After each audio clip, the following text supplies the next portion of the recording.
What's going on? You already know it's your boy, Little T. Back in full effect, you already know how I'm rocking, man. Hey, man, check it out. So we have the WWE wasted money in the bank. I don't feel like they had, bro, cause I don't see no story.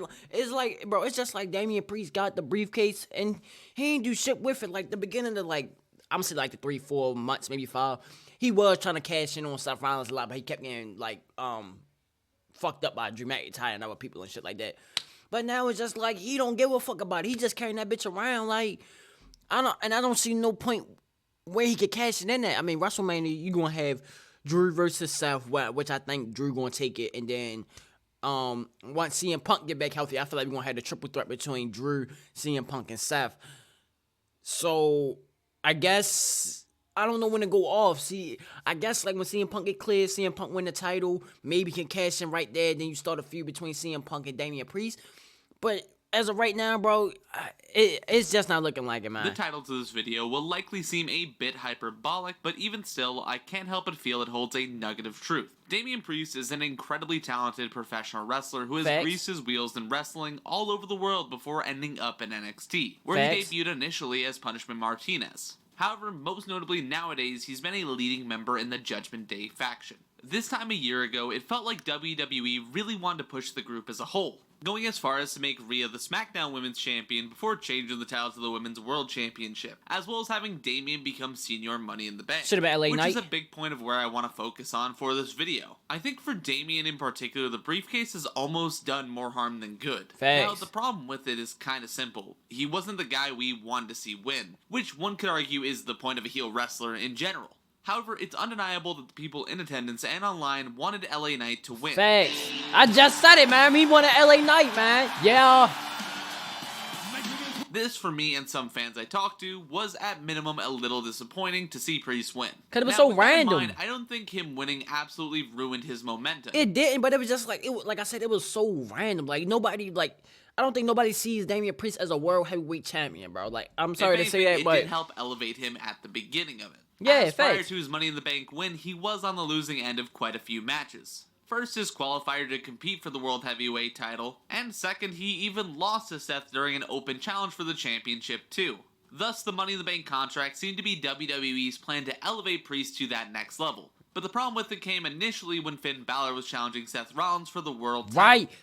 Right here, bro, I'm not gonna lie. Right here, I felt like, even though I didn't want Seth to lose because Seth is a great champion, I feel like it would have just made great for the story if Finn would have won and Damian would have cashed in. Or he didn't even have to cash in that night, but it's just tension now because Finn, he the World Heavyweight Champion. Your man's got the briefcase, and now that's hella tension, you feel me?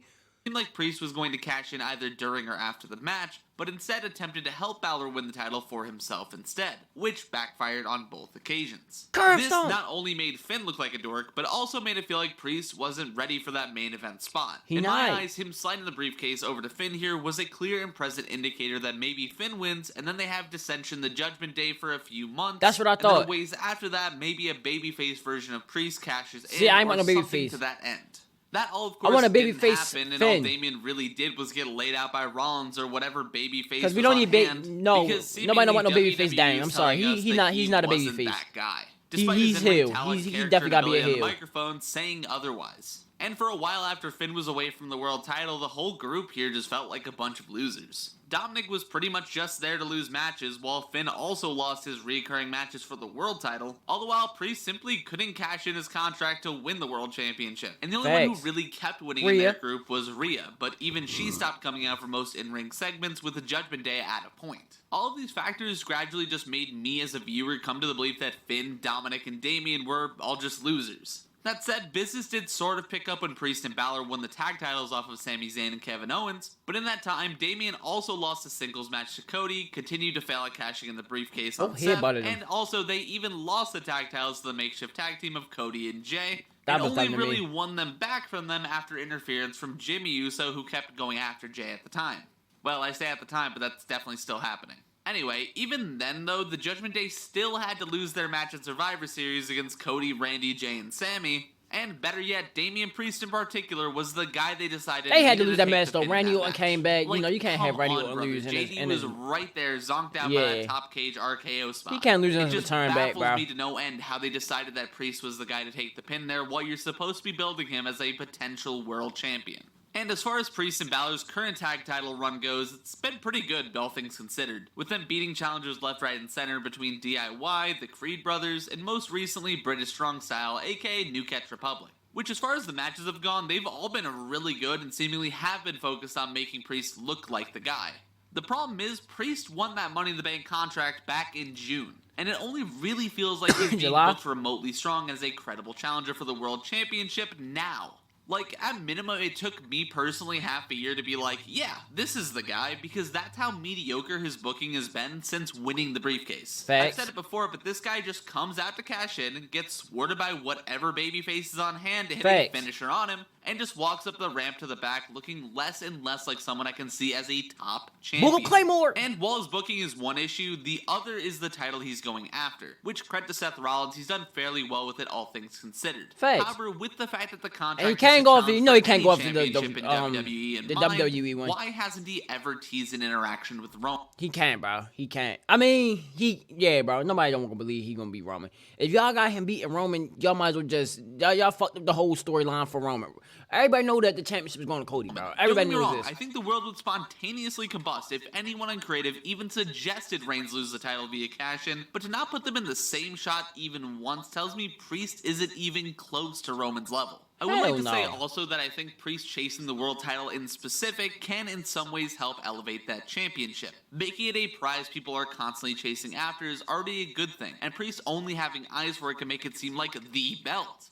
But with the context that we all have as fans of the product, we know that Seth's championship only really exists because Roman hasn't dropped or split his. And that does innately lower the prestige of the World Heavyweight title and make it feel like a lesser belt. And that's not even talking about the Roman promos where he's just bashed the belt into the ground. With that in mind, Priest does feel like someone whose time as Money in the Bank holder has been somewhat wasted. It's not as bad as years gone by where the guy who holds the contract just loses every match until they cash in. But considering my expectations when he won the briefcase, being that Triple H was still going to cook up something good, I can't help but feel like they've just turned the oven on recently instead of cooking him up across the whole of the year. And as such, we've reached a point where it kind of feels like they fumbled him.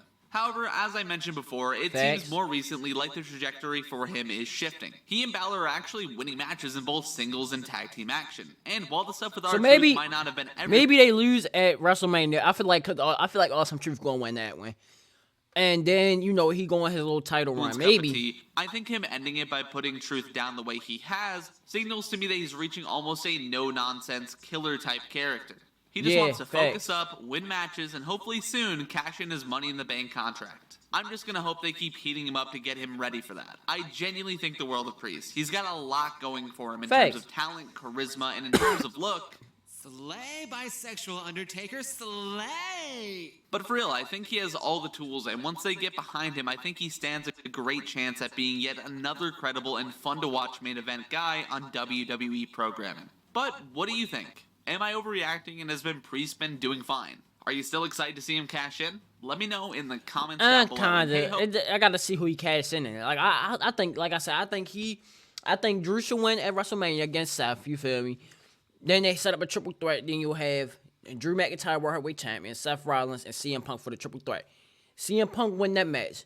Now, when CM Punk win that match, he cashed in on CM Punk. Now you start the feud between CM Punk and CM Punk and Damian Priest. And then you can add, like, Seth Rollins and Drew McIntyre. Well, Seth won't probably be out there, but you can add Drew. You know, clean it up like that. But, yeah, that's why I feel like they should go with it. He should cash in on CM Punk once CM Punk finally win it. And that would be good. You feel me?